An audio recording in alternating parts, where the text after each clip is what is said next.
Molecules है इस room के अंदर? एक ऑर्डर ऑफ मैग्नीट्यूड कितना है? Avogadro's number 10 to power 23 air molecules इसमें है। तो वो क्या है, आपस में चलते रहते हैं, आपस में टकराते रहते हैं। तो जो ट्रेजेक्टरीज होती है उनकी, जो जिस उसमें यात्रा कर रही है, वो ट्रेजेक्टरीज पाथ में जो मॉलिक्यूल चल रहा है, वो पाथ रैंडम पाथ है। ऐसे ही तुम्हारा जो पॉलीमर्स है, पॉलीमर्स हम लोग हर कोई जानते हैं, हर कोई पॉलीमर से घिरा हुआ है। आप लोगों ने रबर बैंड, किसी ने रबर बैंड पहना होगा, किसी ने गॉगल्स लगाया है, चश्मा लगाया है, ये बहुत सारी चीजें हैं। हम प्लास्टिक्स हैं, पॉलीथीन है, वो सब पॉलीमर्स। कपड़ा पहना है आपने, नायलॉन पहना है, रेयॉन पहना है, सब पॉलीमर्स है।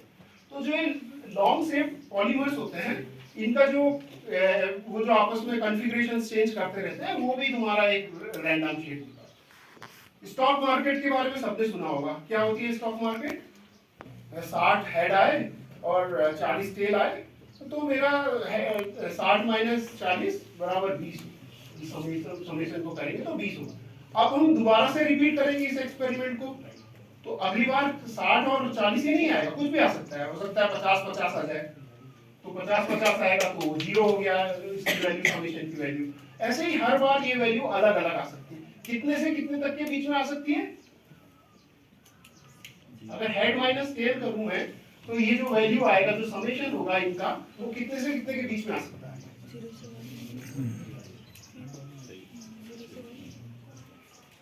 अगर मान लीजिए सबके सब हेड आए, तो कितना हो गया? 0 0। सबके सब हेड आए तो हेड माइनस टेल इक्वल्स 100, अगर 100 पॉइंट टॉस किया। और अगर सबके सब टेल आए तो कदम का साइज छोटा और बड़ा ले सकते हो आप। किसी में इतना बड़ा लिया, किसी में इतना बड़ा लिया, तो ये भी अलग तरीके की रैंडम हो गए। तो आप जितने तरीके की सोच सकते हो, पॉसिबिलिटी सोच सकते हो, उतने तरीके के लोगों ने स्टडी की है रैंडम। और ऐसी सेल्फ अवॉइडिंग वॉक है कि मान लीजिए सिंपल, अगर मैं one dimensional self avoiding walk का मतलब है कि सेल्फ अवॉइड, जो अपने को अवॉइड कर रही है। मतलब आप जहां पर को जिस पॉइंट को मैं एक बार मैं आ गया, जिस पॉइंट को मैंने विजिट किया है, उसमें मैं दोबारा नहीं आऊंगा।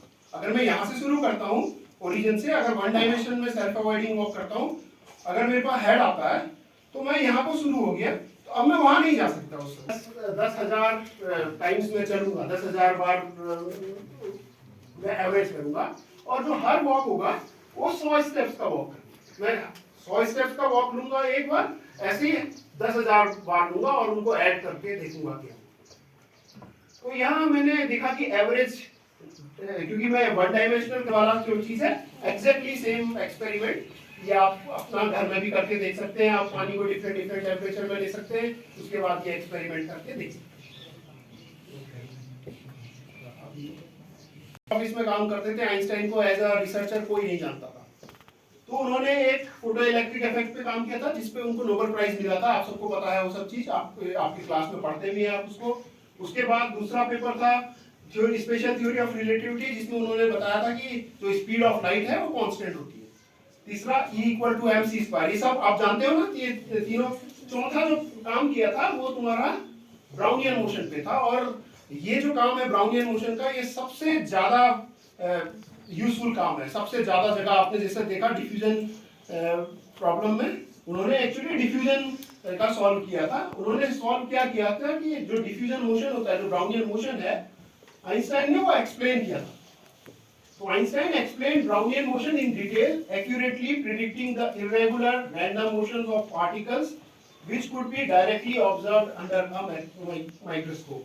और इस एक्सप्लेनेशन के बाद जो एक्सपेरिमेंटलिस्ट थे ना, उससे पहले लोगों को पता ही नहीं था कि लोग उसकी बात करते थे कि एटम एग्जिस्ट करता है कि नहीं करता है। तो उन्होंने ये इस एक्सपेरिमेंट ने ये प्रूव किया कि मॉलिक्यूल्स एग्जिस्ट करते हैं। So that was a very important thing. उसके बाद ब्राउनियन मोशन इतना ज्यादा यूज हुआ कि लोगों ने आइंस्टाइन का नाम उसमें साइट करना ही छोड़ दिया। तो वो इतना ज्यादा साइट हुआ, और ये सबसे ज्यादा साइटेड काम है ब्राउनियन मोशन का। आपने देखा होगा कि अभी हम दिखाएंगे कि ब्राउनियन मोशन रैंडम वॉक की जैसा ही है। अभी हम मान लो, अभी इसको देखने करते हैं ना, आप नंबर ऑफ स्टेप्स बढ़ा रहे हो तो बहुत तेजी से ग्रो कर रही है। तो इस टाइप की ग्रोथ को क्या कौन सी ग्रोथ बोलते हैं?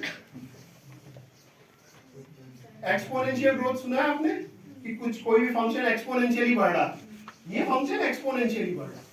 तो अगर एक्सपोनेंशियली बढ़ रहा तो अगर हम उसको प्लॉट करेंगे, लॉग स्केल में प्लॉट करेंगे, आपका एक्सपोनेंशियल फंक्शन है उसका आप लॉग लेते हो तो क्या दिखेगा आपको? एक स्ट्रेट लाइन दिखेगी। तो हमने क्योंकि ये बहुत लंबा नंबर है 10 टू पावर 12 फोर्स लगाते हैं 25 पिकोन्यूटन से ज्यादा, तो दो डीएनए की स्ट्रेंथ अलग हो जाती है।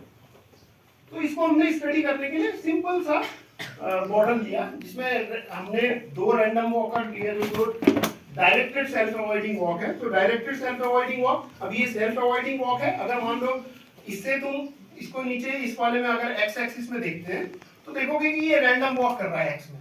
अभी मैं क्या कर रहा हूँ, मान लो मैं यहाँ से चल रहा हूँ, मैं वन डायमेंशनल रैंडम वॉक कर रहा हूँ, लेकिन एक हर कदम एक डायरेक्शन में दूंगा। मान लो मैंने पहला कदम यहाँ लिया रैंडमली प्लस एक्स रीजन के पहले जो डीएनए का जो अनचिपिंग होता है वो भी एक फेज ट्रांजिशन है, जैसा आपका आइस और वाटर का फेज ट्रांजिशन। दो वॉकर हैं और इसमें क्या है कि इनके बीच में जो फोर्स लगा रहे हैं वो कम फोर्स है। तो कम फोर्स है तो ये दोनों आपस में देखो खुलने की कोशिश कर रहा है, फिर आकर के बंद हो जा रहा है, और वो हमेशा ऐसा ही रहेगा, बंद ही रहेगा। तो स्ट्रेंथ अलग ही अलग रहेगी। तो ये डीएनए है जो कि जिप्ड स्टेट में है, दो डीएनए एक साथ बैठा हुआ है। तो इसको अगर हम थोड़ा और बढ़ाएंगे तो आप देखोगे कि ये हमेशा साथ ही रहेगा। अब मान लो मैं इसको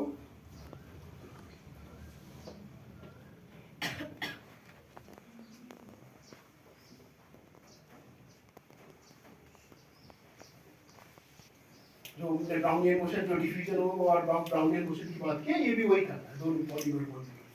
देखोगे कि ये दोनों डीएनए इसमें अलग है। तो आप अपने मोबाइल फोन को यूज कर सकते हो कई चीजें सीखने के लिए, छोटी छोटी प्रोग्रामिंग जो आप इंटरनेट में अपने क्लास का जो पढ़ते हो, जो